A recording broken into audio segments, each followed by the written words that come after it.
Perdido al sur del mundo, el archipiélago que forma las Islas Malvinas fue en 1982 testigo de una guerra impensada, en la que un país sin historial reciente en guerras enfrentaba a una de las potencias más grandes del mundo.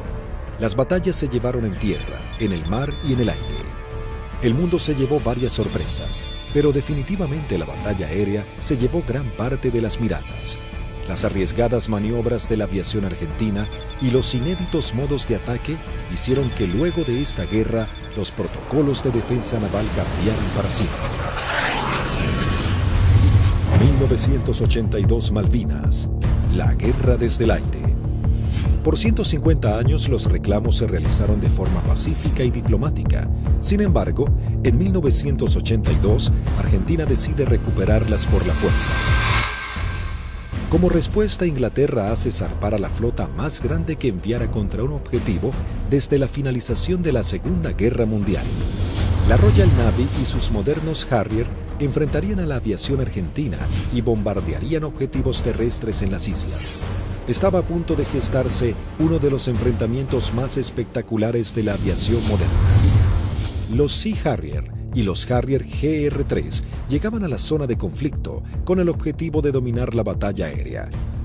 La mayor ventaja de estos cazas es que despegan verticalmente gracias a sus toberas direccionables. A la enorme experiencia de los pilotos británicos en combates aire-aire, se sumaba que llegaban armados con el misil americano Sidewinder IM-9L, capaz de alcanzar a su blanco, aun siendo lanzado desde cualquier posición. Argentina se preparaba para enfrentar a las fuerzas de tareas británicas con diferentes aviones que había adquirido en los últimos 40 años. Si bien tecnológicamente estaba muy lejos del ejército británico, los pilotos tenían confianza en su desempeño. Había que pensar que el A4, el Skyhawk, era un avión que se compró de un diseño de la década del 50. Es un avión que la Fuerza Aérea lo compró usado en el desierto de Mojave, se le hizo el overhaul y se trajo a la Argentina, voló aproximadamente 140.000 horas antes de la Guerra de Malvinas, o por ahí, o sea que es un avión que tuvimos muchísima experiencia. La flota de la Fuerza Aérea Argentina estaba compuesta por las máquinas que para el momento eran antiguas. En 1955 había iniciado un plan de renovación de sus cazas y bombarderos pesados. Los primeros que habían llegado al país luego de implementar esta política fueron los bombarderos Canberra, que para aquel momento contaban con un sistema de armas de vanguardia. Y en Inglaterra surgió una polémica, pues había algún sector que quería vender y tener a Argentina como un cliente de equipo militar, operaciones comerciales que eran muy rentables, muy redituables, pero un sector del Foreign Office se opuso terminantemente porque consideraban que ese era un riesgo y que la Argentina, con aviones como el Canberra, podía o estaría en condiciones de intentar ocupar las posesiones inglesas en el Atlántico Sur y en la Antártida, básicamente las Islas Malvinas, ya en el año 55. La mayoría llevábamos muchos años en la unidad, habíamos tenido un adiestramiento muy bueno, muy adecuado.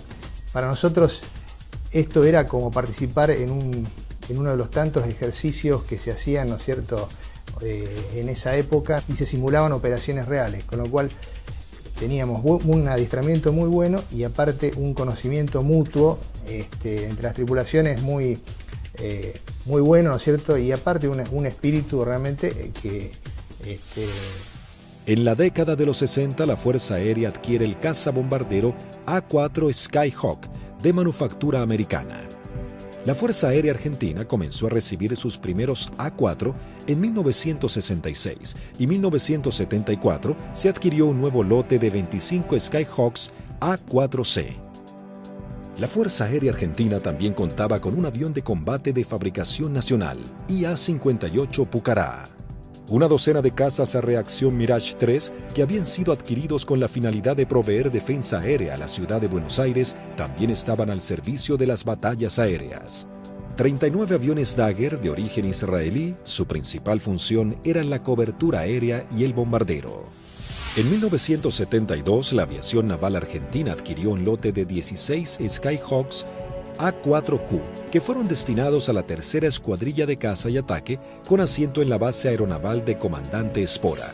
La tercera de caza y ataque con Skyhawk había desarrollado numerosas técnicas o tácticas propias para atacar naves a mar abierto. Era una unidad desde ese punto de vista muy experimentada y reconocida inclusive por su capacidad. Estos Skyhawks, a diferencia del A4B y C, se caracterizaban por ser un sistema de armas capaz de operar desde el portaaviones argentino 25 de mayo. Pero para finales de 1981, los veteranos Skyhawks habían llegado al límite de la vida útil y la escuadrilla estaba a punto de pasar a retiro. Estaba pasando la escuadrilla por uno de sus peores momentos de la historia. Mejor dicho, el peor momento de la historia. 7 de los 10 aviones que contaba la escuadrilla estaban fisurados. Y eso significaba el cambio de las alas para poder seguir volando con seguridad. Algunos se pudieron cambiar, 2 de ellos se cambiaron el ala, pero los otros, los menos afectados, volaron con el larguero fisurado durante todo el conflicto. Y con respecto a los cohetes eyectores de asiento, también se ordenó que mientras durasen las operaciones no se iban a considerar vencidos esos cohetes, así que volamos con los cohetes de eyección vencida. Así que el material nos encontraba a principios del 82 con solamente 3 aviones en servicio y que podían volar gracias a que la Fuerza Aérea nos había facilitado en préstamo 3 cohetes eyectores de asiento. Eso sumado a las falencias que ya se veían arrastrando de a tiempo, como los cañones de 20 milímetros que se trababan y que nunca fueron cambiados como pedíamos por los cañones DEFA de 30 milímetros que tanto éxito habían tenido los israelíes con su incorporación. Siempre tuvo apoyo la escuadrilla, pero llegaba un momento de transición. La incorporación de los aviones superestandar significaba que se iba a dejar de operar este sistema de armas, donde una escuadrilla que se estaba formando recibía todo el apoyo y la otra escuadrilla que estaba cerrándose de alguna manera. Finalmente, la Armada Argentina acababa de adquirir una nueva tecnología francesa, el cazabombardero embarcado Super Étendard, capaz de lanzar el misil AM-39 Exocet concebido para ataques a unidades de superficie. La segunda escuadrilla de ataque, aeronaval de caza y ataque equipada con Super Étendard, era una unidad de elite de alta tecnología, pero que recién estaba recibiendo sus aviones y tenía como tarea desarrollar y aprender a utilizar este arma que era muy potente y que no tenía equivalente en la región.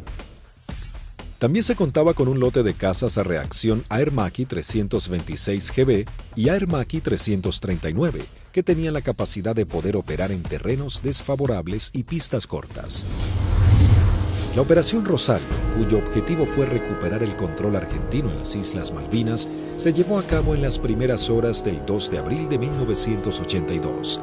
Un grupo de comandos anfibios de la Armada Argentina desembarcó en las islas, redujo a la pequeña guarnición británica y tomó posesión del gobierno. El 2 de abril de 1982 estaba destinado en la 5ª Brigada Aérea, en el grupo 5 de caza, y a las 7 de la mañana, en la presentación normal que hacíamos todos los días, nos enteramos que habíamos recuperado nuestras Islas Malvinas. El 2 de abril, cuando fui hacia la escuadrilla, cuando ingresé, ahí me enteré que habían tomado las Malvinas.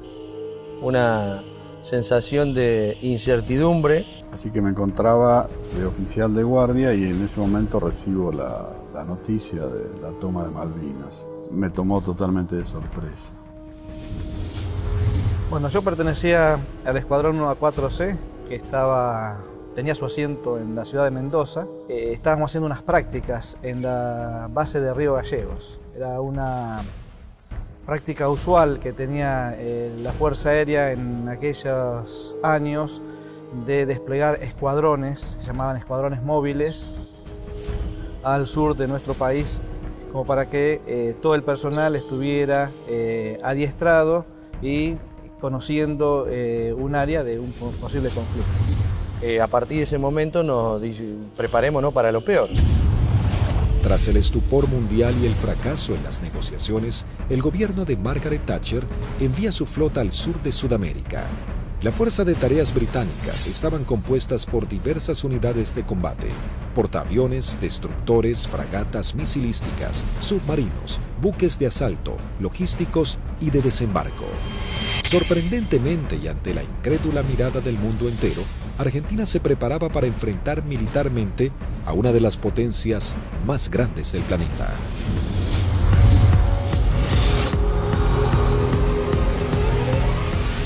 Los pilotos argentinos tuvieron un veloz entrenamiento para aprender a neutralizar objetivos navales sin ser derribados. La operación exigía sortear los sistemas de detección y defensa de los buques para poder aproximarse al blanco y lanzar sus bombas por encima del mismo. Había que equilibrar la inferioridad tecnológica con la capacidad humana.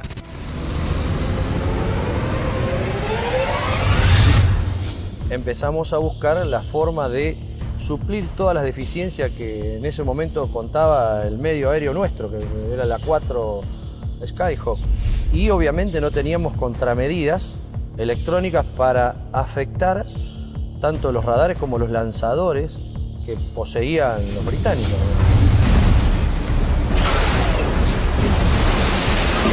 Los misiles que tenían desde 30 kilómetros, desde 20 kilómetros, 15 kilómetros y a partir de ahí cañones o armamento liviano, digamos. O sea, tenían una defensa muy grande para un solo elemento que podía ser un destructor, digamos.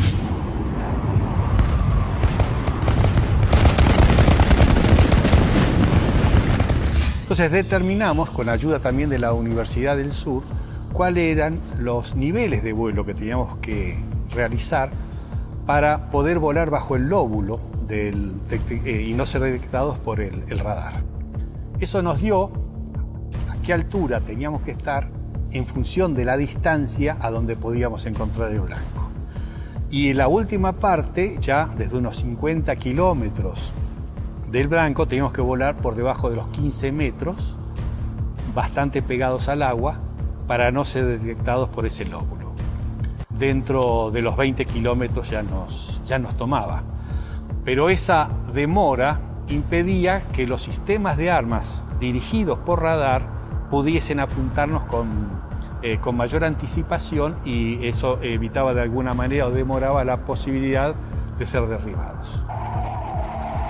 Los aviones debían volar a escasos metros del suelo, no más de 10 metros a velocidades que oscilaban entre los 900 y 1000 kilómetros por hora. La mayoría no poseía radares y las comunicaciones debían ser mínimas para evitar ser detectados. Las maniobras eran realmente arriesgadas, pero parecía ser la única forma de poder enfrentar a la moderna flota británica. El adiestramiento de vuelo rasante era complejo y arriesgado. En el mar no había ninguna referencia visual de la altura en que se encontraba. Los A4B y A4C no contaban con un radioaltímetro, instrumento fundamental que mide la altura en la que se encuentra el avión con respecto a la superficie del suelo. El instinto y el oficio pasaron a ser herramientas vitales para los pilotos. Durante la práctica le tratábamos de decir al guía que volara más bajo, hasta tanto perdiéramos la vista del horizonte mar y ya empezaba a entrar en el efecto suelo del mar, digamos, empezaba a cabalgar sobre la turbulencia que producía el aire, digamos, cerca del mar. El armamento que utilizaba la Fuerza Aérea estaba compuesto por diferentes bombas antiguas, paradójicamente de origen británico. Y nosotros usábamos una bomba inglesa, la ANM65A1, de 1000 libras, una bomba de Labro Lincoln, inglesa, de demolición de manzanas, que la devolvimos con muchísimo cariño, y sin costo, como decía alguno. Paralelamente a los entrenamientos y mientras la flota británica se acercaba más y más, la Armada comenzaba una carrera contra el tiempo intentando de poner en servicio 8 de sus Skyhawks. También los técnicos buscaban poner en funcionamiento los escasos misiles Exocet que habían llegado al país antes del retiro francés. Hasta ese momento, esta tecnología solo había sido probada en polígonos de tiro por sus fabricantes. Nos dan la orden de la posibilidad de poner a punto el diálogo entre lo que era el sistema nuevo del super estándar con el misil M39. Cuando conectamos todo aquí en el país, el sistema no funcionaba porque era un avión con un corazón de la época del 80 con las valijas de test que eran de la época del 70. Había ingenieros que se dedicaban a desglosar todo lo que era la parte matemática, cómo traspasar distintas informaciones, y algunas de las cosas también se hicieron por ensayo y error. Se iba buscando como un candado a combinación, ¿no? Se iba buscando número por número hasta llegar al número ideal que el misil pueda leer la información del avión. Y bueno, eso nos llevó un tiempo, hasta que un día la valija que reemplazaba al misil nos da que el misil había salido y que todos los parámetros que habíamos colocado estaban incorrectos. Eso ya nos daba un alto porcentaje de seguridad de que el misil por lo menos recibía la información correcta.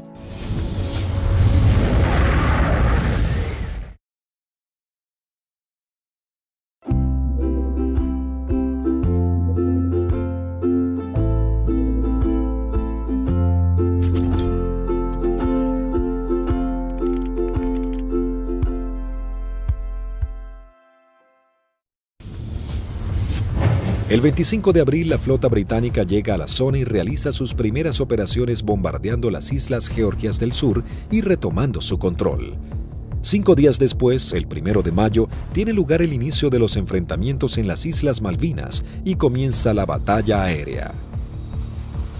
2 bombarderos Avro Vulcan británicos despegaron de las Islas Ascensión con la intención de dejar fuera de servicio la pista de Puerto Argentino.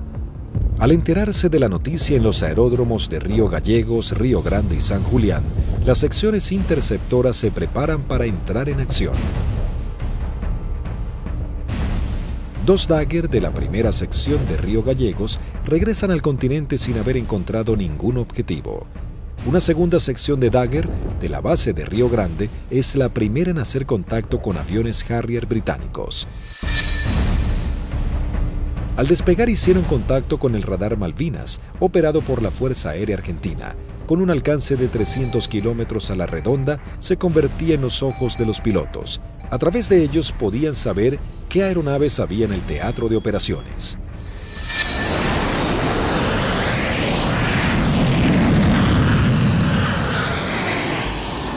Tienen 2 pichones para ustedes a 120 millas náuticas, 20 grados firme.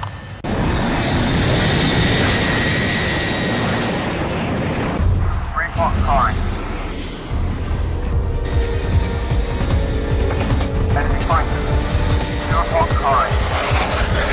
Los veo ahora los 4 juntos. No los puedo diferenciar. Repito, no los puedo diferenciar.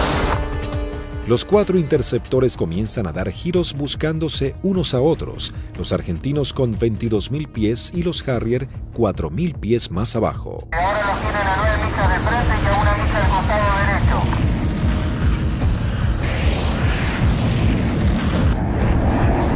Los Harrier, invirtiendo sus toberas, cambian rápidamente de dirección para enfrentar la amenaza argentina.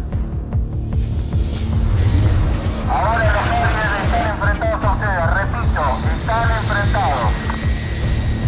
Los Harrier se niegan a tomar altura para enfrentar a los argentinos, ya que los Dagger tienen un mejor desempeño en altura. Tampoco los argentinos descienden a donde el Harrier corre con ventajas. Por esta razón no se produjo combate alguno. Esa misma tarde se produce la primera baja cuando el primer teniente Ardiles, en uno de los Dagger, armado con misiles Chaffir y cañones, pone rumbo solitario a las islas. Dirigido por el radar Malvinas, a un eco se acerca a su misión, sin saber que en realidad se aproximaba a una trampa mortal. Lo que erróneamente el radar detectó como un objetivo eran 2 Sea Harriers en formación cerrada. Al descubrir la amenaza argentina, uno de los Sea Harrier se coloca como señuelo, mientras el otro maniobra para colocarse por detrás.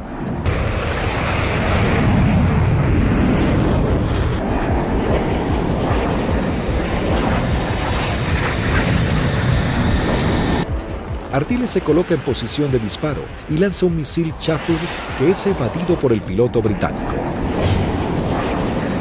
En esos segundos decisivos, el segundo Harrier logra colocarse detrás del avión de Ardiles y acciona su disparador lanzando un misil contra el Dagger. El piloto argentino no pudo eyectarse. Tras patrullar la línea de la costa, 3 Dagger de la base aérea de San Julián prosiguen hacia Puerto Argentino. Antes de llegar se encuentran frente a 3 buques británicos que están bombardeando el área. El destructor y las 2 fragatas abren fuego contra los aviones argentinos sin poder alcanzarlos.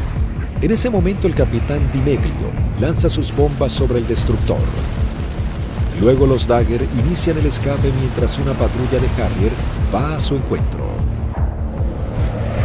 Los aviones británicos abortan inmediatamente su ataque cuando 2 Dagger armados con misiles se interponen entre ellos y la escuadrilla para facilitar el escape de los argentinos.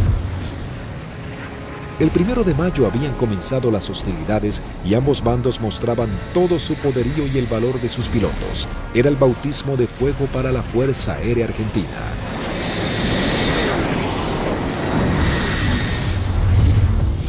La guerra aérea había comenzado con los primeros enfrentamientos. Los británicos entraban su base de operaciones en la isla Ascensión y desde los portaaviones Hermes e Invencible. El objetivo principal era inutilizar la pista de Puerto Argentino, así dificultar las comunicaciones entre la isla y el continente, comprometiendo las posibilidades de los pilotos argentinos. La pista fue desde ese momento uno de los blancos principales de los Vulcan y los Harriers británicos. La primera baja en la pista es el mismo 1 de mayo, cuando los Sea Harrier bombardean al Pucará del teniente Yukik, alcanzando a su piloto y gran parte del personal que trabaja en el lugar. Fue el primer contacto con la guerra en sí, digamos, ¿no es cierto? En definitiva, nosotros habíamos tenido ya el aviso que había sido atacado Puerto Argentino a eso de las 4 de la mañana, y a partir de ahí nosotros entramos a movilizarnos y tratar de sacar los aviones, porque la mayor debilidad era el momento de puesta en marcha. Es decir, uno estaba sentado y había gente que estaban apoyando en la puesta en marcha del avión, que también la inexperiencia por ahí, uno se pregunta por qué había tanta gente, pero todo con el ánimo de colaborar y que los tiempos para que saliera lo más rápido posible fuera corto.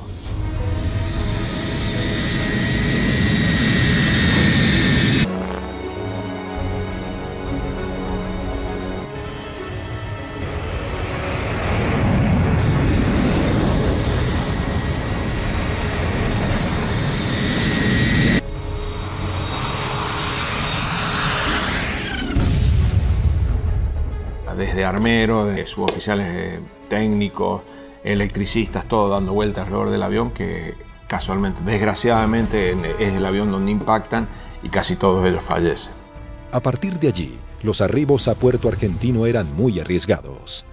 Entonces llegamos a Puerto Argentino el 17 de mayo al atardecer. Y me sorprende cuando llegamos porque no hay nadie recibiéndonos. Aeropuerto fantasma, no había absolutamente nada. Veía el cráter, estaba lleno de esquirlas, y mientras estaba mirando eso, de pronto veo una camioneta que se empieza a acercar a la distancia de la cabecera opuesta. Para la camioneta, se baja un conscripto y me dice: corra jefe, que hay alarma roja. Y empezamos a sentir ruidos de turbinas y se aproximan 2 Harriers. Y habríamos hecho unos 30, 40 metros cuando miro a la derecha y explota una bomba en la cabecera 26, un poco más alejada, unos 100 metros de la cabecera 26. Los Harrier pasaban, hacían la PAC, la patrulla aérea de combate en San Carlos, y a la vuelta con una bomba de 1000 libras en el medio, tiraban la bomba y se volvían. O sea que la cantidad de alarmas rojas era muy abundante. El 2 de mayo, el submarino nuclear británico Conqueror hunde al crucero Ara General Belgrano. En la operación mueren 323 marinos argentinos. La guerra había comenzado de la manera más cruda para Argentina.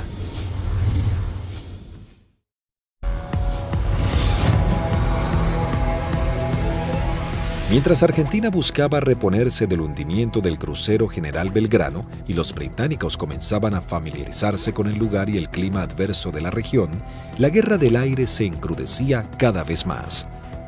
La Fuerza Aérea Argentina tenía el objetivo de diezmar lo antes posible a la flota británica y defender los objetivos en la isla que eran constantemente atacados. Los Harrier buscaban detener la acción de los pilotos argentinos y anular la comunicación entre el continente y Malvinas. La aviación naval contaba con que los servicios británicos de inteligencia habían descartado el uso del misil Exocet después de que el personal técnico francés se retirara de Argentina al inicio del conflicto. Por lo tanto, era una carta secreta con la que contaba Argentina. Tras semanas de arduas tareas, los técnicos navales logran hacer funcionar el misil. Para esto, los pilotos iban adiestrando en todo lo que era la parte operativa, ¿no? El lanzamiento del misil, el vuelo rasante, y nosotros trabajamos en la parte técnica. Una vez logradas las dos combinaciones, se le dio el ok que la escuadrilla estaba en condiciones de lanzar los misiles AM-39. El 4 de mayo, la aviación naval argentina pone a prueba por primera vez este sistema de armas. La segunda escuadrilla de caza y ataque monta una misión con 2 Super Etendard y un avión explorador Neptune y el apoyo de un reabastecedor Hércules de la Fuerza Aérea Argentina. El avión explorador Neptune detecta 3 contactos. Los 2 pilotos de los Super Etendard, tomando por sorpresa a los británicos, lanzan sus misiles contra el Sheffield. Y bueno, ahí fue una satisfacción enorme porque todo el sacrificio arduo que habíamos hecho para poder poner a punto lo que era algo que nos parecía imposible, había dado buenos resultados. La aviación naval argentina lograba hundir el primer buque británico y se convertía en pionera en la utilización de esta tecnología. El extremo entrenamiento comenzaba dando esperanzas a los pilotos argentinos. Tras días de bombardeos y cañoneos sobre los puestos argentinos en las islas, las réplicas de los soldados y los pilotos argentinos, los ingleses habían logrado interrumpir las rutas de contacto entre los puestos y la base argentina. La comida comenzaba a escasear en la vanguardia y el clima bajaba abruptamente. Los pilotos argentinos patrullaban el aire en busca del lugar exacto en el que los ingleses buscarían hacerse a tierra. Y a partir de ese 1 de mayo, a través de todas las acciones que realizó el escuadrón y los escuadrones de otros sistemas de armas, se iba degradando tanto el material como el personal, íbamos perdiendo camaradas en forma permanente. Entonces es como que el cerco se iba estrechando cada vez más. Finalmente, el 21 de mayo, comenzaba la última etapa de la guerra con el desembarco en la bahía de San Carlos. Con la colaboración del comandante Ewing Southby Taylor, quien conocía el lugar por haber prestado servicios en Malvinas, el general Jeremy Moore había decidido que ese era el lugar ideal para su desembarco. Los primeros avances de las lanchas de desembarco habían sido positivos. El lugar no estaba minado y parecía que sería un arribo relativamente sencillo. Pero con las primeras luces de la mañana, el teniente primero Carlos Daniel Esteban visualiza uno de los barcos y da aviso. Una Hermaki 339 de la aviación naval realiza un vuelo de reconocimiento por la zona. Ni bien superé las primeras alturas donde están las posiciones del batallón 5, ya comencé a observar acciones de combate. Había un helicóptero incendiándose, tropa de infantería desparramada corriendo por el campo y un helicóptero dándole apoyo. El aviador naval ingresa al estrecho de San Carlos, divisa un helicóptero en vuelo estacionario para alertar sobre posibles ataques aéreos. Me preparo para atacar ese helicóptero y ya me preparo para disparar. Observo todo el despliegue naval inglés sobre el establecimiento San Carlos. Rápidamente descubre que en el lugar había por lo menos media docena de buques ingleses. Con el piloto inglés nos alcanzamos a mirar. En ese momento recién él me ve. Kripa realiza un brusco giro a la izquierda, pasando a escasos metros del helicóptero. El helicóptero de la Fuerza de Tareas Británica alerta a los buques advirtiéndoles que un jet argentino va hacia ellos. Maniobrando su Aermacchi Kripa, somete a su avión a varias G negativas, respondiendo de manera efectiva. Una vez que entro en la corrida de tiro, el buque comienza a tirarme. Yo con cañones y cohetes solamente podía producirle daños muy pequeños, entonces mi intención era tratar de dejarlo fuera de servicio al buque, es decir, atacar todo su sistema de radares, de radios, antenas. Volando en forma rasante, se coloca en posición de disparo contra el primer buque que cruza frente a su mira de tiro.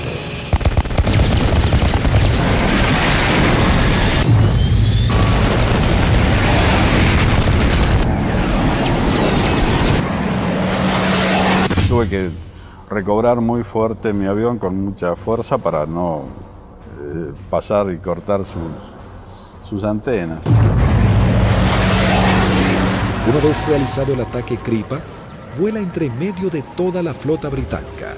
Las unidades ni los efectivos abren fuego por temor a impactarse entre ellos y el piloto argentino logra escapar. Entonces voy escapando sobre la península esta hasta salir del alcance de tiro de ellos y de ahí teóricamente tenía que volver. Pero pensaba que si volvía a Puerto Argentino y decía que había muchos buques, nadie iba a pensar que había la cantidad que yo había visto.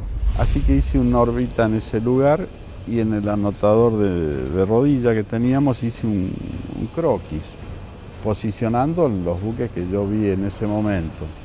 Escuchamos que se aproximaba el Kripa con el avión. Yo cuando voy aproximándome pedí que fueran preparando armamento. Cortó motor y el avión seguía desplazándose cuando ya se había bajado y ahí comentó todo lo que había visto, muy a las apuradas obviamente. Me cargan en una camioneta y me llevan al comando a que yo pase la información que tenía.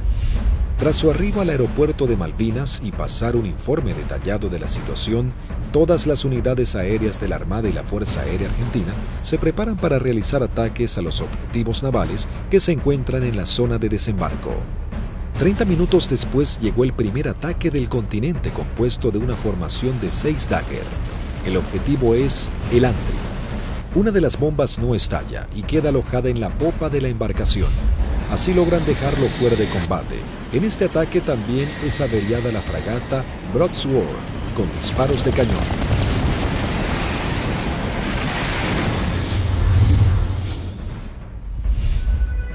En Río Grande, las escuadrillas de Dagger y A-4Q navales parten para atacar blancos ubicados en el estrecho de San Carlos. Argentina intentaba dominar el espacio aéreo en el archipiélago.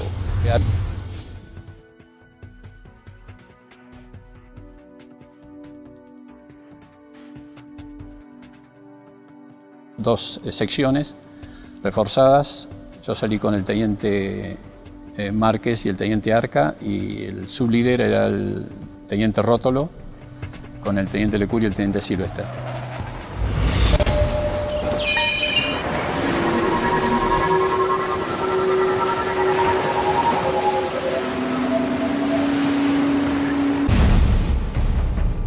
Tres Dagger logran atacar a la fragata Arden lanzándole sus bombas de 500 kilogramos. Una de ellas explota en la popa dañando seriamente un helicóptero Sea Lynx y su sistema de defensa.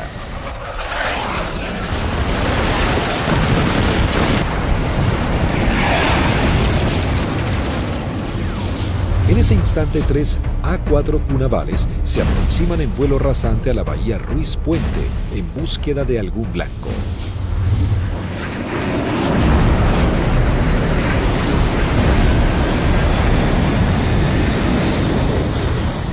Había lluvia, chubascos, techos bajos y poca visibilidad.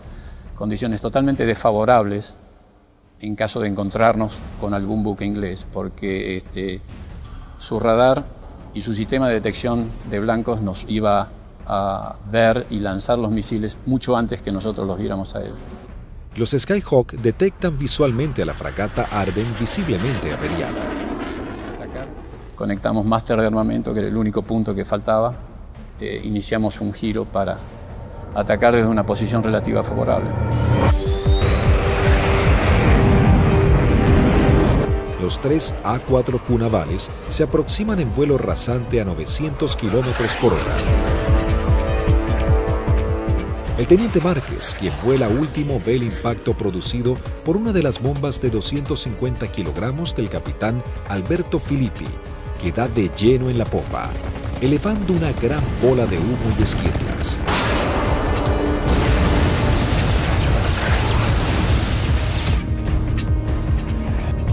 Comienzo un giro hacia la izquierda y le digo a mis numerales que nos escapamos por la misma, quiere decir que regresamos a base por la misma. 2 Harrier que habían despegado del portaaviones Hermes para patrullar el área del sur del estrecho de San Carlos ven las explosiones sobre la popa de la fragata Arden e inmediatamente se lanzan en picada para prestar apoyo. Y escucho la voz del teniente Márquez que dice Harrier, Harrier.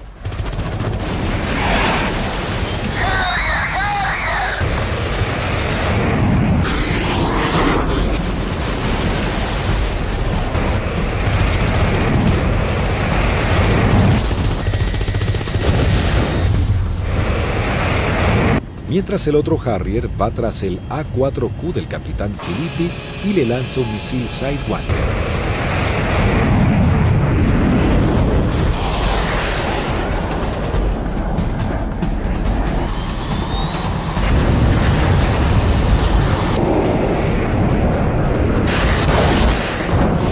En ese momento escucho una explosión muy fuerte. Se sacude todo el avión. Empieza a encabritarse con la nariz hacia arriba y girando hacia la derecha. Miro hacia la derecha, estaba girando y veo un Harrier que se aproxima como para un remate demasiado cerca para mi gusto. Entonces le digo a la división, me dieron, me eyecto, estoy bien. Una fuerte explosión, un golpe muy fuerte en todo el cuerpo, me desmayo. Cuando recupero el conocimiento estaba descendiendo en paracaídas sobre el estrecho de San Carlos. El impacto fue bastante más fuerte de lo que yo me hubiera imaginado. Tuve suerte porque el mismo paracaídas, una vez que entro en el agua, se acuesta y el viento lo infla y el viento mismo me sacan de abajo del agua y me lleva hacia la costa, ¿no? En la costa, bueno, llegué, estaba realmente agotado.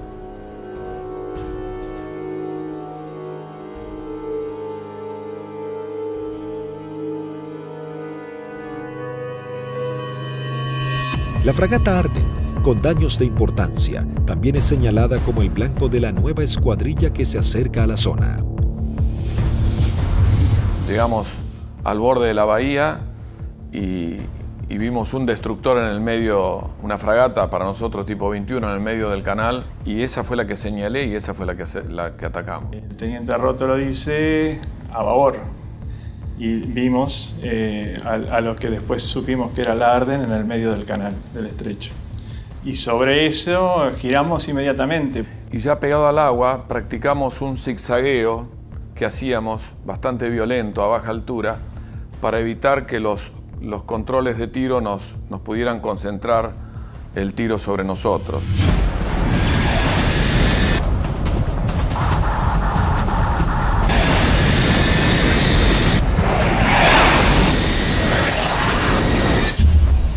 Lo que parece una eternidad antes tiene que ascender a 60 metros, 200 pies, nivelar el avión y empezar a hacer puntería si quiere que la misión sea efectiva. Yo vi que se inundaba el mar de piques y uno sigue con esa trayectoria, ya no tiene otra alternativa.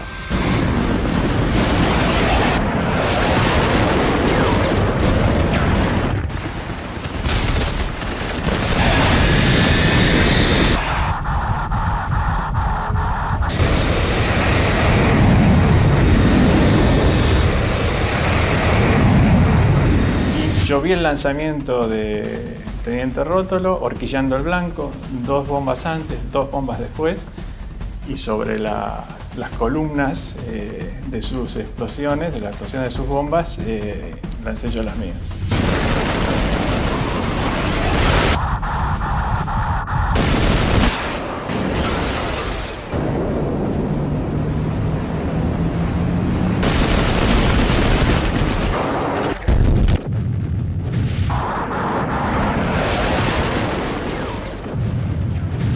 mientras lanzaba, intentaba no perderlo de vista, porque de hecho estábamos con combustible muy marginal y él tenía un equipo que yo no tenía a bordo, que era el BLF, que es un equipo de navegación y que le permitía una navegación precisa. Mi seguridad de hacer el camino más corto de regreso al aeropuerto era mantenerlo a él a la vista. A pesar de todo el fragor del ataque, alcancé a decirle: rompo por derecha y me voy por el morro del costado, y al poco tiempo un silencio y poco a poco fueron apareciendo. Primero Lecour, después Sylvester. Y ahí nos volvimos a juntar.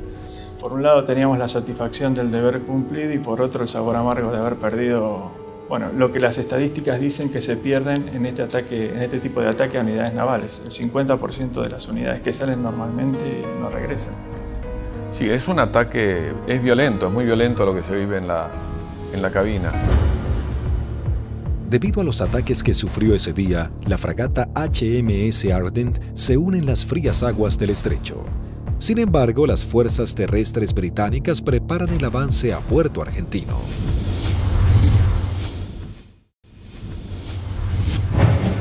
Las batallas eran cada vez más encarnizadas. El ejército británico debía lidiar con las tropas argentinas apostadas en las islas, los ataques certeros de la aviación y con el clima que día a día se volvía más frío. El 23 de mayo se desata un nuevo ataque contra otra de las unidades de superficie claves de la Fuerza de Tareas británica. Esta vez el blanco es otra fragata clase 21, la Antelope.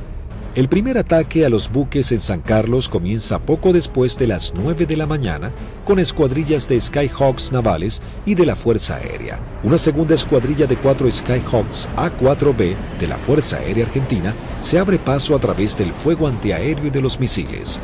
Los A4B a cargo del primer teniente Luciano Guadagnini y el alférez Gómez se dirigen hacia la fragata Antelope para atacarla. Guadagnini inicia su corrida de ataque, lanza su bomba y es alcanzado. El impacto deja su avión fuera de control, pero el piloto logra enderezar su A4, aunque no pudo evitar la colisión contra el mástil de la fragata. El piloto no alcanza a eyectarse antes del impacto.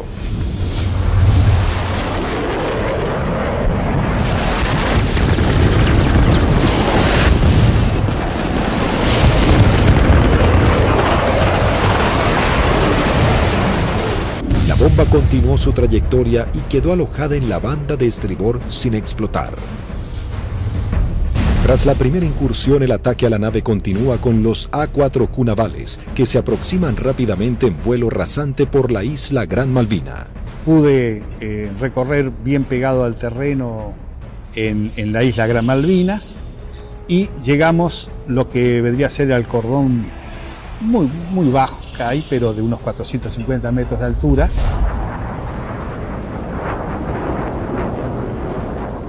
Tuve que descender para poder ir hacia la altura de lanzamiento, que son unos 100 metros, y el primer buque que vi en la bahía San Carlos era una fragata de tipo 21, tenía un helicóptero en popa, recuerdo, y me dirijo hacia ella como el primer blanco que había observado. La zona de operación estaba totalmente clara, con sol, despejado y el mar muy calmo.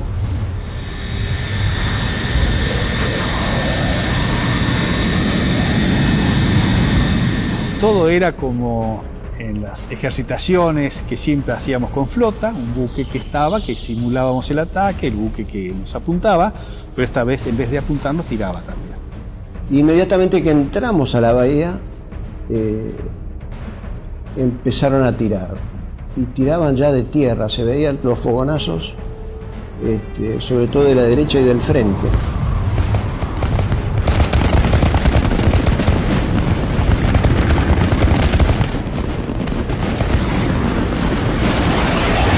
Cuando estaba más cerca de la entrada a la bahía, puedo ver sobre la izquierda a un buque que era más redituable como blanco, porque era un buque grande de tipo logístico. Así que cambié el arrumbamiento para seguir sobre este buque. En un momento dado quise tirar cañones porque tiraban de todos lados y salieron 2 disparos y se me trabaron los cañones. Así que me quedé con la bomba nada más. veo que desde la proa del buque sale una especie de bengala que reconozco que era un misil, y el misil era un SICAT que venía en forma así errática hacia mi avión. Hago una maniobra evasiva, un fuerte giro hacia la derecha, algo veo pasar por el costado así de la cabina. Pero evidentemente el misil ese me había sacado en la corrida de puntería, que si bien no me derriba, logra el objetivo de que yo no pueda lanzar con mayor precisión las bombas y evidentemente mi salva fue larga. Habían borrado las matrículas de los buques, así que se veía un buque gris clarito sin poder identificar qué buque era. Cuando paso lanzo, eran 2.000 libras de peso que largaba en un instante, el avión hace una cabreada, quiere subir, impido que subo y cuando miro adelante estaban tirando de todos lados.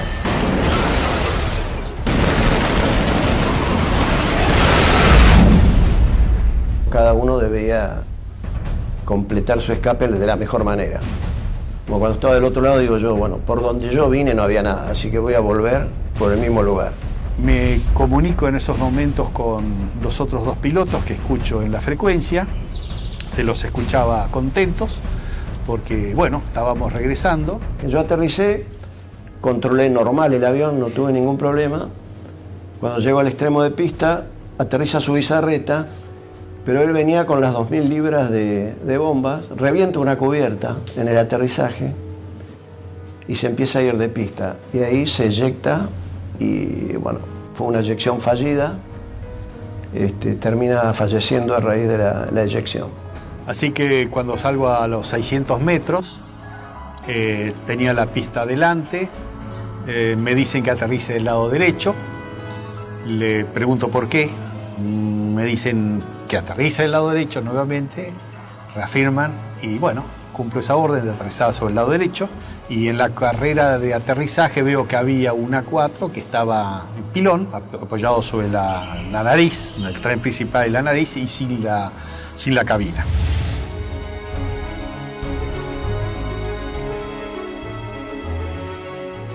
No sabíamos nada de los tres primeros y su bizarreta que acababa de morir en el aterrizaje. Aunque dañada severamente, la Antelope aún continúa a flote. Esa noche, mientras se intentaba desarmar una de las bombas, estalla.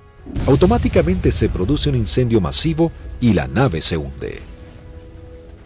Con los británicos en tierra, listos para marchar a Puerto Argentino, la aviación se esforzaba más y más para frustrar sus objetivos.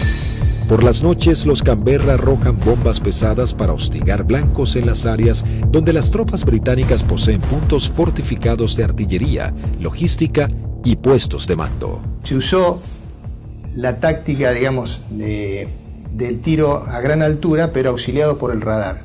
La mayor amenaza para nosotros eran los misiles tierra-aire y las patrullas de Harrier.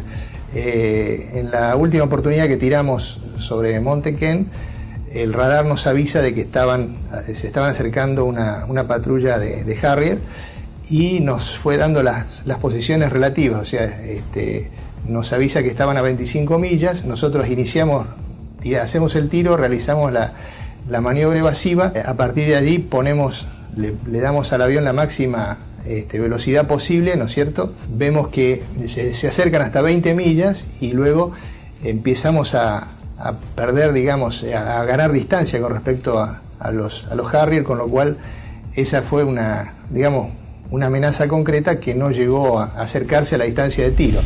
Con las primeras luces de la mañana del 25 de mayo, el mayor ataque de la aviación argentina comenzaba a gestarse. El almirante Woodward, jefe de la Marina Británica, previendo la situación, rápidamente despliega sus unidades para sostener los ataques. Los observadores navales argentinos mantienen actualizada la posición de los buques enemigos mientras las escuadrillas llegan a la zona. En el continente, los dos Super Étendard de la Armada Argentina preparaban los misiles AM-39 Exocet para un segundo ataque sobre la flota británica con un rumbo de acercamiento diferente para lograr una mayor efectividad.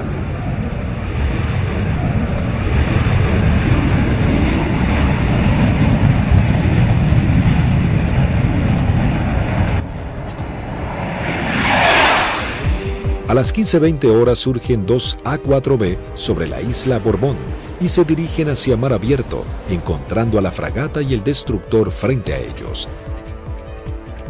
Los A-4B lanzan su armamento. Una de las bombas rebota en el mar e impacta sobre el buque atravesando su cubierta de vuelo, destrozando la parte delantera de un helicóptero Sea Lynx y luego cae al agua. Los otros dos A-4 se acercaban en rasante rápidamente hacia los buques. Yo iba del lado izquierdo y mi guía del lado derecho, y como no teníamos radar obviamente, el control lo hacíamos con nuestros ojos. A mí me tocaba controlar desde el frente a la izquierda y el guía del frente a la derecha, no teníamos otra alternativa, digamos.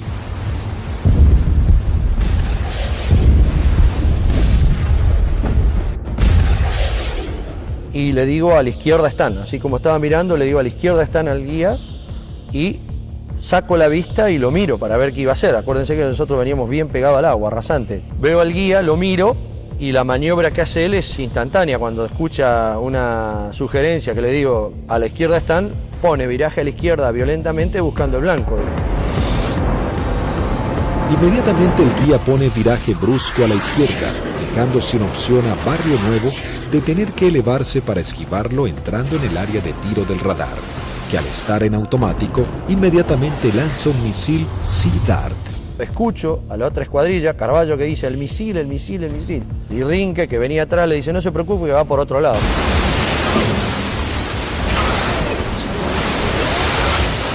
Claro, no iba para ello. Salía hacia la derecha para nuestros aviones, digamos, y para mi avión. Entonces. El misil Sea Dart necesita un tiempo para nivelarse e ir tras su blanco. Como los aviones argentinos ya estaban muy cerca del blanco, lograron pasar por debajo sin que éste pueda derribarlos. Dije, bueno, ahora por tiempo no me va a alcanzar más, porque yo iba aproximadamente a 950 kilómetros por hora y el misil iba ya a 1.6, 1.8 de Mach, hasta que girara y todo, aproximadamente volaba, calculan alrededor de un minuto 10. No nos alcanzaba más, digamos.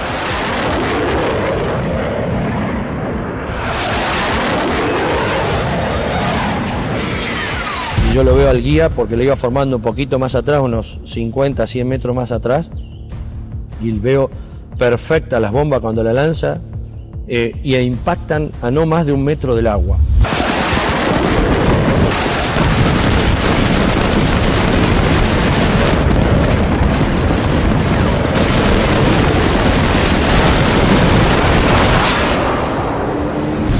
De inmediato se desata un incendio incontrolable. Corte de las comunicaciones, electricidad y pérdida completa del control de la nave.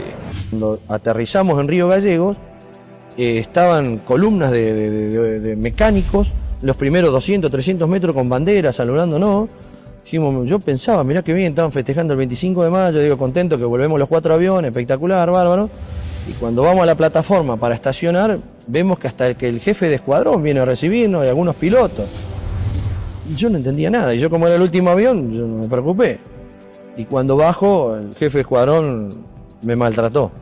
¿Qué hizo? ¿Qué hizo usted, Alfredo? Yo le digo, el avión está en servicio, le digo, puede volar, no lo rompí, no hice nada. Le digo, está bárbaro.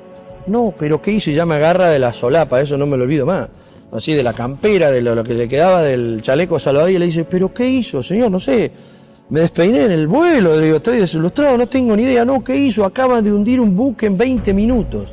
19 hombres sucumben inmediatamente en el ataque y se hunde 20 minutos después de ser alcanzada.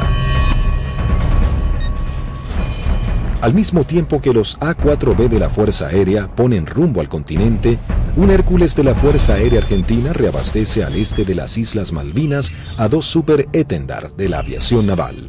Ellos ya están preparados para un nuevo ataque con misiles Exocet.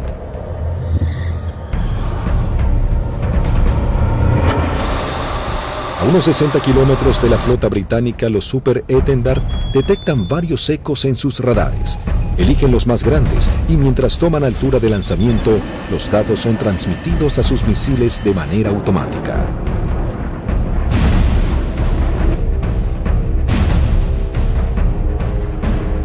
Una vez en vuelo, el misil es autónomo. ya tiene los datos del objetivo cargados en su memoria y se dirige a casi el doble de la velocidad del sonido a escasos metros del agua.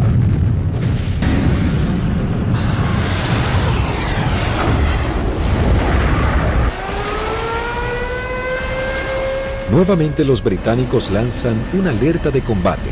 Los navíos ordenan despegar helicópteros con equipos para señuelos antimisil. Uno de los Exocet impacta en el buque e inmediatamente se desata un incendio que destruye elementos vitales para la operación anfibia que se desarrolla en San Carlos.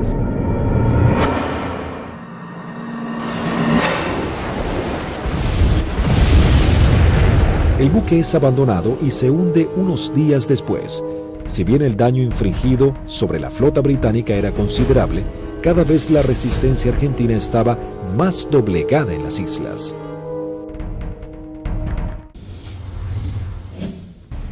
La guerra llegaba a su nivel más desesperante con las bajas temperaturas.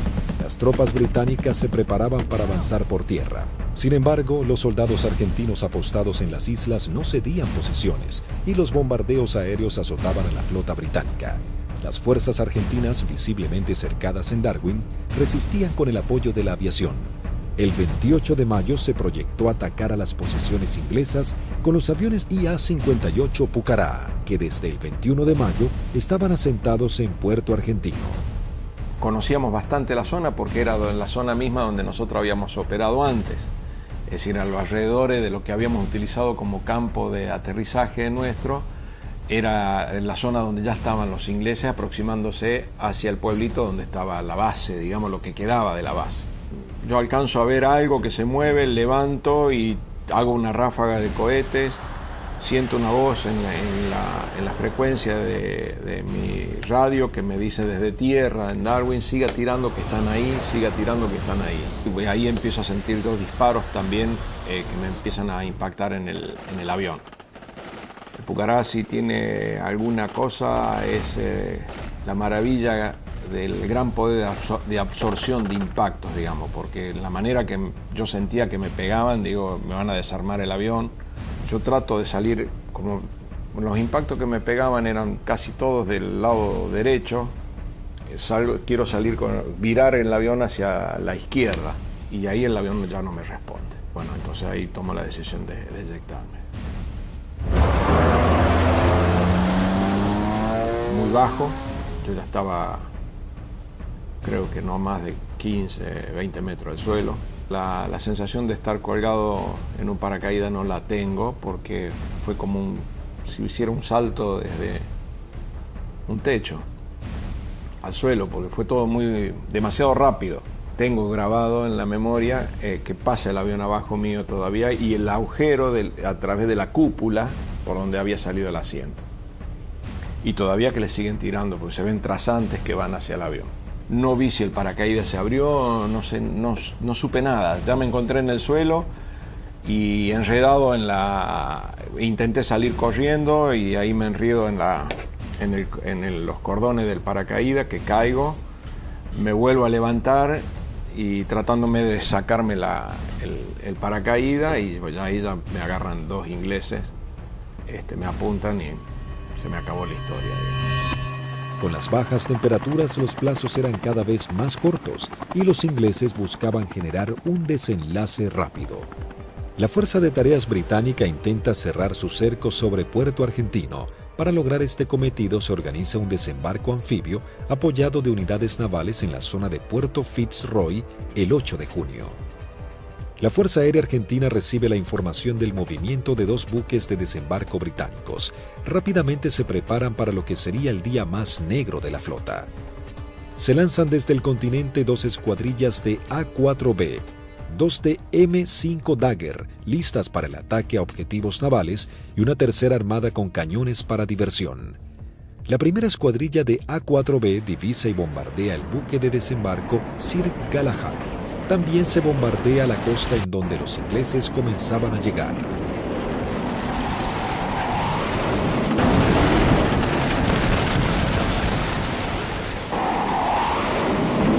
La Fuerza Aérea Argentina, sabiendo que ha logrado impactar en los buques de desembarco, redobla su apuesta y envía una escuadrilla de A-4C y 2 A-4B para bombardear las posiciones terrestres en la cabeza de playa. El día 8 de junio se me avisa por la mañana temprano de que, bueno, era uno de los seleccionados para que esa tarde, a través de un avión Learjet, pudiéramos volar hacia Mendoza y poder visitar a nuestras familias. Pero claro, antes de poder alcanzar esa meta había que realizar una misión, entonces todo cambia un poquito el ángulo de cómo uno está viendo esa misión. Por supuesto que nadie hablaba, ¿no? Todo en ese momento estaba muy consustanciado con sus cosas íntimas, recordando a la familia, bueno, recordando a algunos camaradas que también habían caído. Así que bueno, uno ya, ese es el último momento que uno tiene como para pensar en uno mismo y en pensar en sus familiares. Siempre nos despedíamos de los compañeros que se quedaban y el abrazo era interminable y como si fuera la última vez, ya que no éramos kamikaze como nos dijeron, sino que teníamos conciencia de los riesgos y que las chances siempre eran muy escasas para sobrevivir. Una característica que teníamos siempre en nuestra unidad es que el personal de mecánicos que preparaba nuestros aviones y armaba nuestros aviones se ponía siempre al costado de ambos lados de la pista, con banderas argentinas, con los trapos con que limpiaba el avión, con lo que tuviera, con la campera, como para saludarnos y darnos ánimo. A las 15 horas parten hacia las islas las primeras 2 escuadrillas de A-4B compuestas por 3 aviones cada una. Por diferentes inconvenientes, deben regresar 2 aeronaves al continente y debido a que solo un avión cuenta con el instrumento navegador, se juntaron todos quedando una formación de 4 Skyhawks. Previo abastecimiento, llegaron hasta las islas, donde descendieron a escasos metros del mar para no ser detectados. Aquí fue la primera complicación que observé. Al hacer control de combustible antes de entrar en la zona de combate, me di cuenta que había uno de los tanques externos que no me había transferido todo el combustible de ese tanque, con lo cual ya el combustible que tenía sabía que no me iba a alcanzar para regresar al continente. Pero como estábamos muy próximos a la zona del ataque, decidí continuar. La sección ingresa a la isla Soledad con una formación escalonada sorteando la variada geografía del lugar para evitar ser detectados por los radares. Los pilotos saben que no cuentan con el factor sorpresa y que serán recibidos con un intenso fuego antiaéreo. Realmente dantesco, a pesar de que ya teníamos todos experiencia de que nos tiraran, pero era dantesco ver la cantidad de proyectiles 20 milímetros, 30 milímetros, artillería antiaérea y misiles de diversos tipos. Los A-4 sobrepasan las defensas aéreas y se dirigen rumbo a Bahía Agradable. En ese momento sucede algo inesperado para Sánchez. El numeral 4 lo sobrepasa, quedando él en cuarto lugar. Inmediatamente yo traté de acelerar mi avión para volver a tomar la posición que yo tenía inicialmente en la formación. O sea, trataba de alcanzarlo a Vázquez pasándolo por la derecha. 2 Sea Harrier del Escuadrón 800 giran en círculo sobre Fitzroy. Uno de los pilotos ve aproximarse un avión en vuelo bajo desde el sudeste e inmediatamente le avisa a su compañero. En ese momento, no sé por qué razón, se me ocurrió darme vuelta a la izquierda de mi avión y mirar detrás del avión. Y lo que se veían eran impactos de proyectiles atrás de mi avión, inmediatamente en la cola, y se levantaban surtidores de aguas, varios piques detrás de mi avión. Sánchez, sin saber quién era su atacante, decide continuar con su maniobra para lograr colocarse tercero en la formación. Cuando está sobrepasando al alférez Vázquez, Bolsan, el líder, encuentra al lanchón de desembarco saliendo del seno Choi Seul.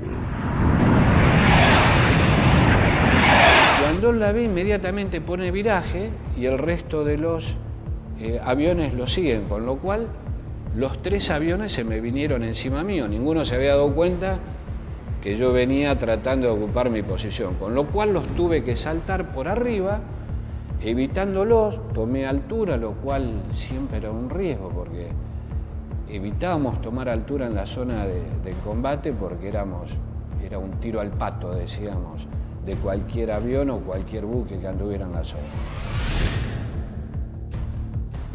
Ante la tónica mirada de los pilotos británicos, los 3 Skyhawks inician su corrida-ataque hacia el lanchón.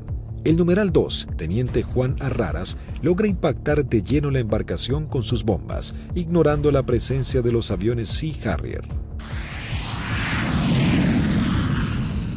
Hay algo que me llama la atención a mi derecha y a unos 500 metros veo 2 Sea Harrier a la misma altura que yo, bien formaditos, paralelos, un poquito más retrasado el segundo avión, el guía era David Morgan y el numeral Smith. El Sea Harrier lanza su primer Sidewinder hacia el avión de Arraras e inmediatamente Sánchez da la alerta. Cuando vi eso, que lanzó el misil, les doy la voz de alerta a mis compañeros, o sea, misil en el aire, 2 Sea Harrier. Arraras es impactado por un misil en su parte trasera, dejándolo fuera de control. Si bien se eyecta, no logra sobrevivir. El Harrier arremete contra el segundo A4. Tiene en su mira al avión de Vázquez. Lanza su misil impactándolo de lleno y sin que pudiera eyectarse. Realmente ese fue un momento choqueante, quedé muy choqueado porque el pensamiento era hace un instante, era un compañero mío, un amigo mío, un camarada mío, que desapareciera de esa forma, o sea, me impactó mucho, ¿no? Sin perder tiempo, el Harrier, piloteado por David Morgan, continúa su ataque contra su próximo objetivo. Las maniobras evasivas del avión del primer teniente Bolson no logran evitar el misil. Su piloto tampoco logra sobrevivir a la explosión. Y al volver a entrar en conciencia, inmediatamente fui a buscar los 2 Sea Harrier, ya que yo estaba expuesto también a recibir un ataque. No los vi donde estaban últimamente, en la última posición. Se me ocurrió mirar para arriba y ahí es que veo un Sea Harrier que empieza a hacer, baja su nariz para iniciar el ataque a donde yo estaba en ese momento posicionado. Tras el ataque, el único A4 sobreviviente, en inferioridad de condiciones para entrar en combate, decide desprenderse de todo el peso extra y emprender un escape pegado al mar acompañado de maniobras evasivas. Estaba realmente muy estresado, muy choqueado, con lo cual había cosas que estaba descuidando, entre ellas el combustible. Cuando me di cuenta, realmente no me alcanzaba para llegar, excepto a Puerto Argentino, no llegaba a ningún lado. Lo primero que hice fue tomar altura, independientemente de que anduvieran los Sea Harrier, ya no importaba mucho, moría de una forma o iba a morir de la otra, así que... Sánchez toma altura y reduce su potencia de motor a fin de economizar el gasto de combustible, aunque queda expuesto a cualquier tipo de ataque. Mientras tanto, la sección de A4C entraba en la zona de combate atacando el personal que desembarcaba en la costa de Bahía Agradable. Ahí nos encontramos con los barcos humeando, muy próximos a la playa, y un enjambre de hombres que estaba desembarcando y que iba trasladando todos los pertrechos hacia la playa.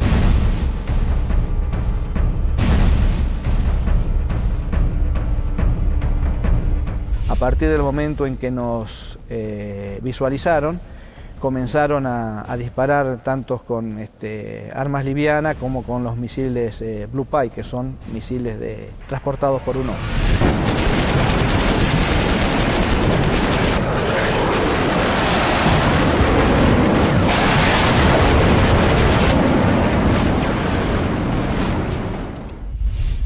Tuve la oportunidad de esquivar 2, girando un poco el avión y poniendo pedal, tratando de evitar. Pasaron algunos por arriba y algunos por abajo.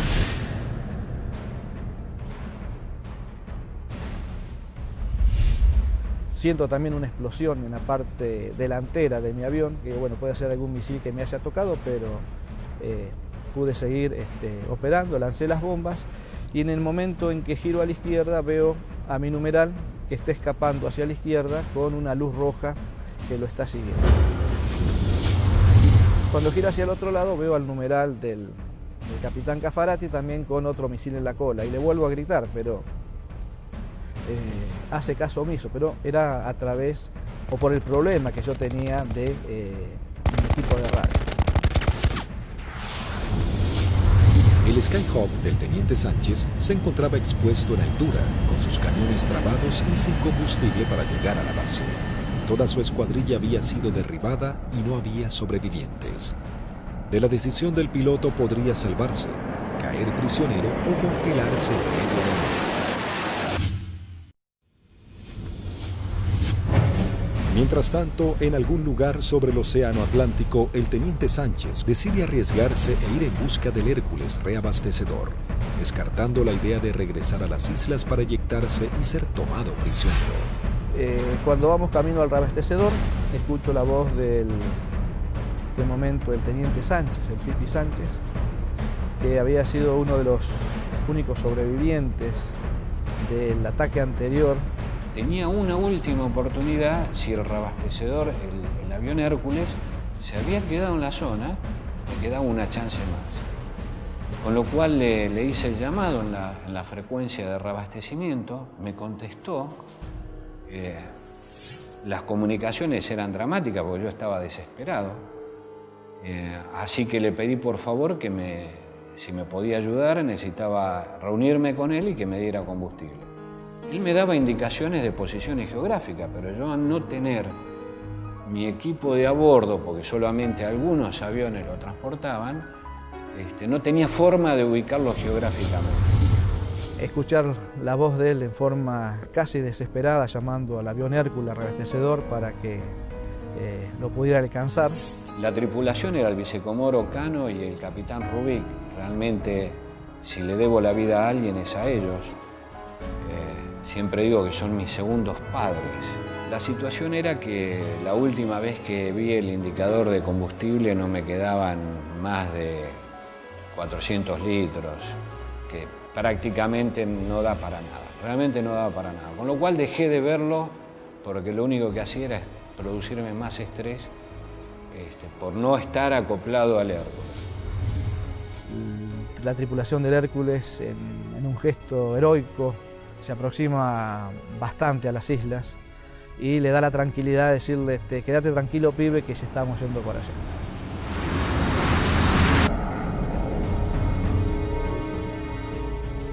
Y luego pude acoplar y me transfirieron combustible que me permitió llegar a Río Gallegos, a nuestra base.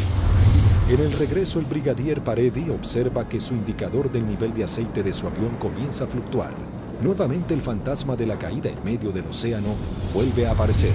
Con lo cual digo, bueno, puede ser que me hayan producido alguna perforación, esté perdiendo aceite y se grane el motor y acá me queda a mitad de camino. Lo único que atiné fue a sacar mi libreta de control de procedimiento donde tenía una foto de mi señora y mis hijos para echarle una última mirada. Es decir, bueno, por lo menos están en mi recuerdo hasta el último momento. Afortunadamente el indicador, después de eso no sé si fue mi familia o Dios que me dio una mano, esto se acomodó y pudimos llegar con felicidad a la base San Julián.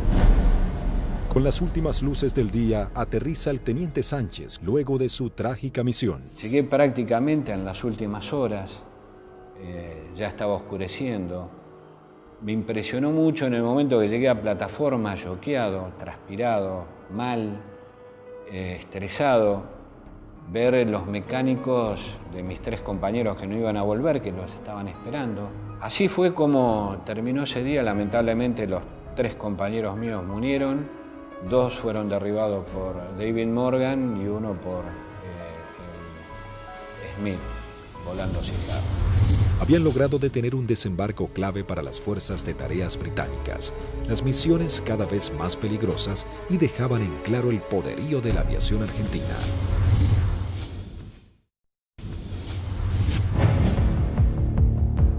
La guerra terminaba, sin embargo las misiones de la Fuerza Aérea eran cada vez más arriesgadas.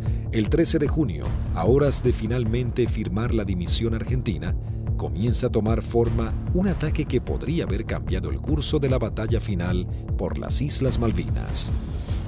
El día 13 de junio, que fue ataque objetivo terrestre, en principio cuando comenzó el conflicto del Atlántico Sur, los pilotos teníamos cierta aprehensión a los ataques a objetivos navales, ¿no? Porque la fragata tenía de todo para defenderse. Cuando fue avanzando el conflicto y llegamos ya casi a los finales y los ingleses ya tenían buenas posiciones tomadas en tierra, realmente se complicaba el ataque a objetivo terrestre porque estaban las defensas terrestres, las aéreas y encima las navales, había que sortear todas. Pero realmente era para lo que habíamos estado preparados toda la vida, y creo que esa fue una misión en la cual los ingleses estuvieron sorprendidos de cómo nosotros llegamos al corazón del Estado Mayor que estaba en Monte Dos Hermanas, al pie del Monte Dos Hermanas. 2 escuadrillas de A-4B del Grupo 5 armados con 3 bombas retardadas por paracaídas toman parte de la última misión de combate de la Fuerza Aérea Argentina. La acción es osada y peligrosa: atacar y destruir el comando del Estado Mayor británico del general Jeremy Moore, jefe de las fuerzas británicas. En esa misión volamos casi unas 350 millas, un equivalente a unos 700 kilómetros, rasante. Iban tan bajos, tan rasante, que el chorro de los aviones quedaba marcado en el agua. Entonces me resultaba más fácil seguirlos. Y ahí escuchamos al radar Malvinas, que salió en frecuencia y preguntaba: ¿hay alguien en frecuencia? Fue la primera vez que en mucho tiempo que el jefe de escuadrilla rompió el silencio de radio, el capitán Varela, y dijo: los nenes. Muy bien, dice Radar Malvinas, yo tengo, no los tengo, pero tengo una PAC al norte, 2 aviones, etcétera, etcétera. Tengo una al sur, tengo una al oeste y tengo una al este. Le volvió a preguntar el capitán: ¿usted nos ve? El radar Malvinas le dijo: no. Entonces ellos tampoco. A las 12 horas del mediodía, las 2 escuadrillas ingresan al área de Malvinas para dirigirse a su blanco. Cuando estábamos sobrepasando el acantilado, vimos que estaba posado ahí un helicóptero, un Sea Lynx británico, que son los que lo usaban ellos como de vedores. Y yo pienso que ese helicóptero informó la posición nuestra, informó la entrada nuestra a la isla. Inmediatamente de eso el radar Malvinas empezó a dirigir al aire, dar todos los movimientos de las PAC. Todas las PAC iban concentrándose hacia el lugar de nuestra ruta. Los A-4B toman vuelo rasante máximo, en formación cerrada, pegándose contra el terreno para evadirse de los Harrier que venían a derribarlos. El jefe de escuadrilla observó un soldado inglés con su casco y su fusil que subía una colina y lo encontró de frente al avión. Evidentemente estábamos volando muy bajo. Varela iba como siguiendo el terreno, volando bajo, y por momentos se perdía de vista.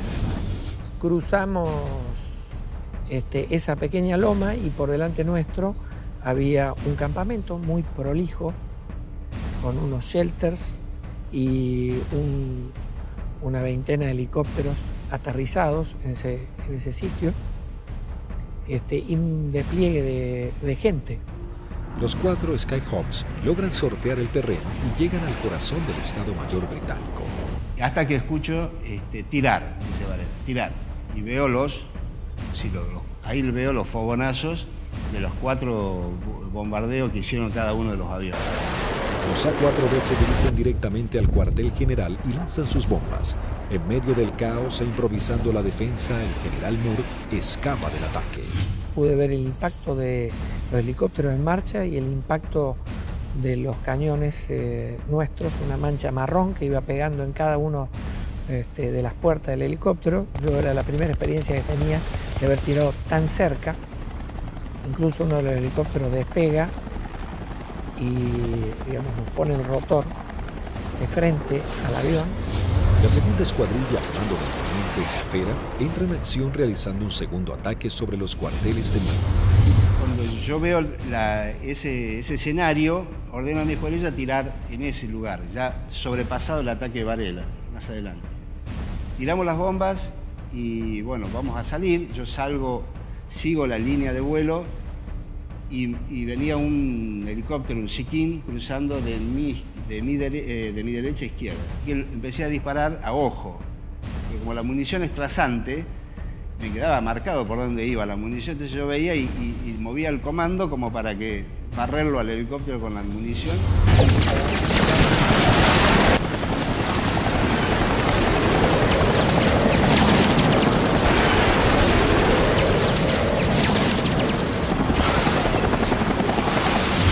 Y ahí mi numeral, que venía acá, a la izquierda mía, de Lepiane, me dice, él ve el lanzamiento de un misil que me venía hacia mi avión y me pide, dice, por derecha, Tuco, por derecha.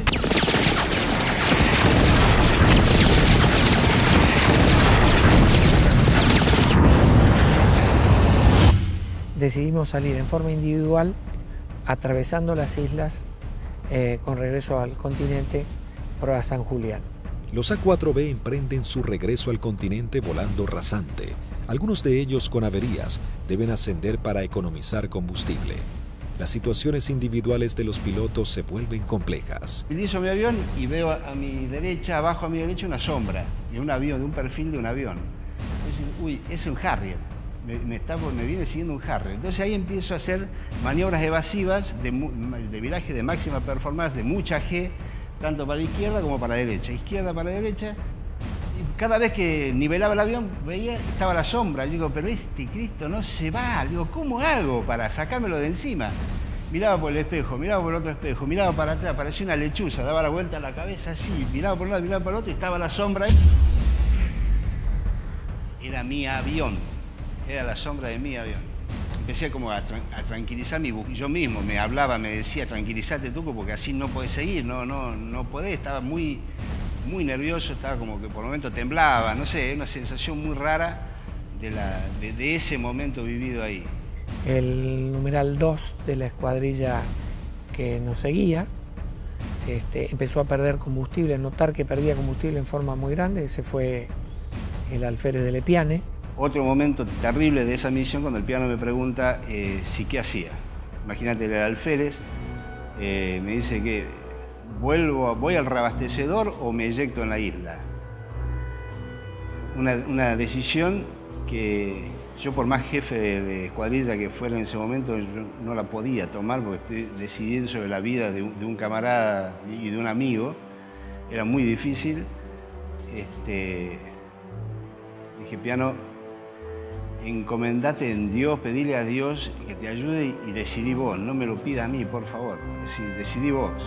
Ya sabíamos que como estaba y con las transmisiones que recibíamos no volvía al continente, entonces le pedimos al reabastecedor que lo fuera a buscar.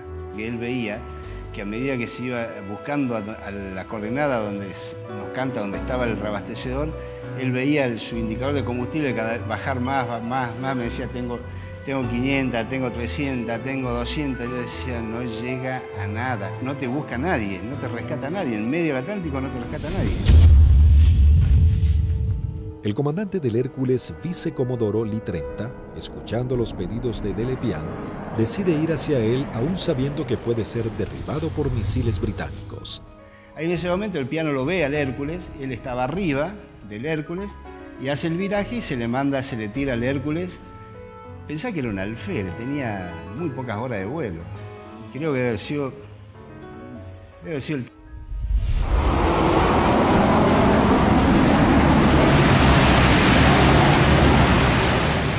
Ahí el reabastecedor se arrimó a las islas en un acto de arrojo terrible, ascendió lo buscó, lo encontró,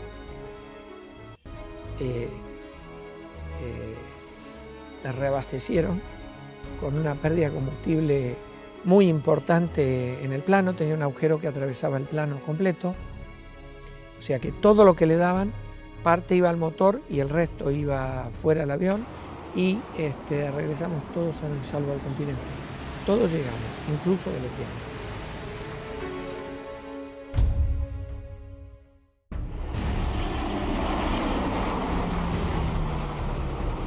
Ese fue un factor importantísimo en el desarrollo de la guerra, el tema del reabastecimiento. Nosotros estábamos muy compenetrados y nos entendíamos muy bien con los pilotos, las tripulaciones de Hércules, y fue uno de los secretos mejor guardados de la guerra y en la cual le dio la posibilidad de éxito a muchas misiones de la Fuerza, fue que los ingleses nunca pudieron encontrar dónde hacíamos los reabastecimientos. Buscaron por todos lados, nunca encontraron un Hércules haciendo reabastecimiento. Las misiones extremadamente peligrosas en las que se embarcaban los pilotos eran los últimos actos heroicos de una guerra que ya llegaba a su fin. El 14 de junio de 1982, las tropas británicas finalmente ingresan en Puerto Argentino y se firma la rendición argentina. El general Mario Benjamín Menéndez, jefe de las guarniciones argentinas en las islas, le informa a su par británico que solo puede responder por sus unidades en Malvinas.